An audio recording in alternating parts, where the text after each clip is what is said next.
Hi అండి. పాలక్ పన్నీర్ రుచిగా రావాలంటే ఈ విధంగా చేయండి.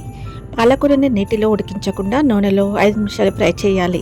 దీంతో పాటు 3 పచ్చిమిర్చి, అల్లం వెల్లుల్లి ముక్కలు వేసి దగ్గర పడే వరకు ఉంచి తర్వాత కొన్ని వాటర్ కలుపుకొని నానబెట్టిన బాదం, కాజు వేసి పేస్ట్ చేసుకోవాలి. తర్వాత ప్యాన్లో కొద్దిగా ఆయిల్ వేడి చేసి చిటికెడు పసుపు, ఉప్పు, కారం వేసి కట్ చేసుకున్న పన్నీర్ ముక్కలు వేసి బ్రౌన్ కలర్లోకి వచ్చే వరకు ఫ్రై చేసుకోవాలి. మళ్ళీ అదే ప్యాన్లో 3 స్పూన్ ఆయిల్ వేడి చేసి మసాలా దినుసులు, 1 కప్పు ఉల్లిపాయ ముక్కలు వేసి బాగా ఫ్రై చేయాలి.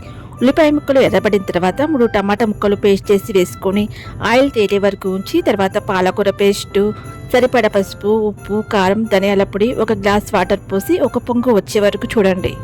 తర్వాత ఫ్రై చేసి పెట్టుకున్న పన్నీర్ ముక్కలు, 1 స్పూన్ కస్తూరి మెంతి వేసి కలుపుకొని లో ఫ్లేమ్లో 5 నిమిషాలు మూత పెట్టి ఉంచండి. 5 నిమిషాల తర్వాత చూడండి ఎంత కలర్ఫుల్గా ఉందో, చూస్తుంటేనే నోరూరుతుంది కదా. చివరిగా కొత్తిమీర చల్లి తెచ్చేయండి. ఈ విధంగా ఒకసారి తప్పకుండా ట్రై చేసి చూడండి, చాలా రుచిగా ఉంటుంది.